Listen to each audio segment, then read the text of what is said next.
So for an extraction tray setup, you're going to want to start out with a mouth mirror, which allows vision, light reflection, retraction, and tissue protection. Next is the Explorer, which is used to examine the teeth, and then the cotton forceps are used to grasp and lock material for transfer into and out of the mouth. And then we have the scalpel, number 12, with the blade. This is used to cut the tissue and trim the interproximal restorations.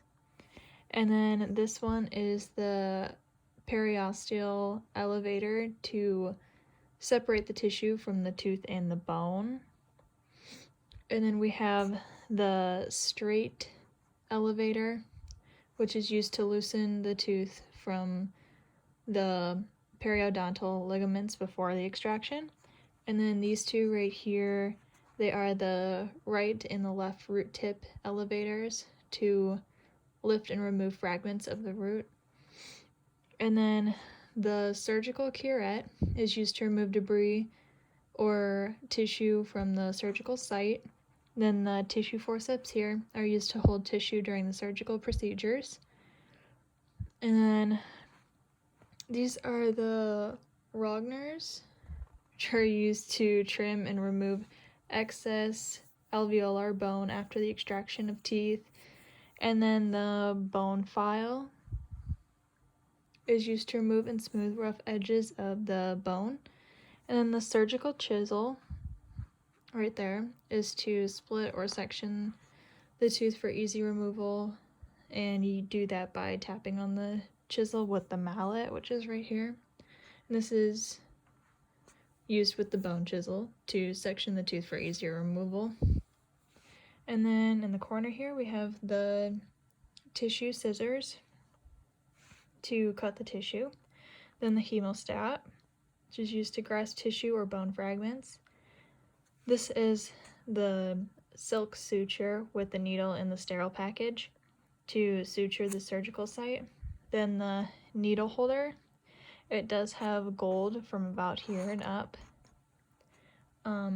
It's used to grasp and manipulate suture needle during the use.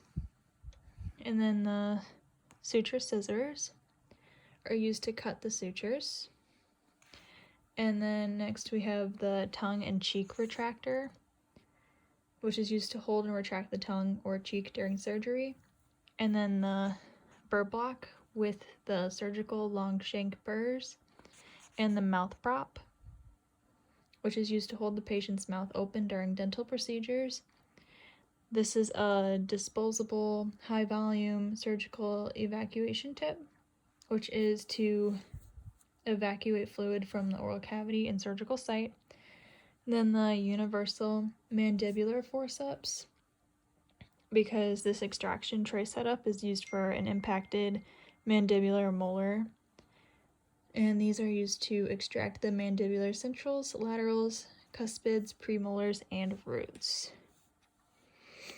And then over on this setup, this is more universal, but it's used for the maxillary right first molar also.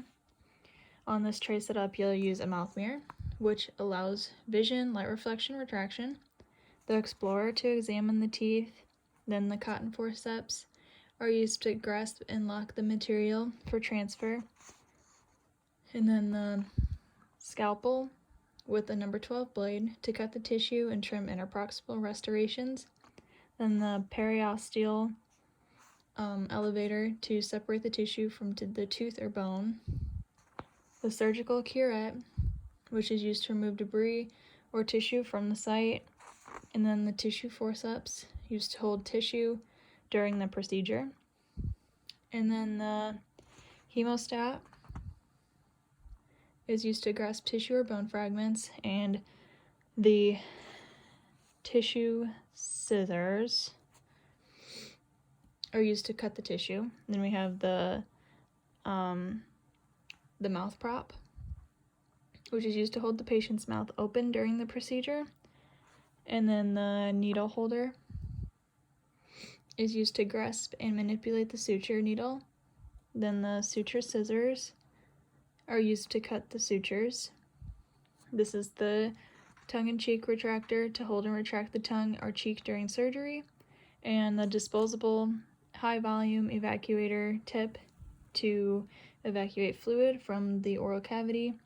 And then these are the maxillary universal forceps, which are used to extract maxillary molars. And that is it for our extraction tray setups.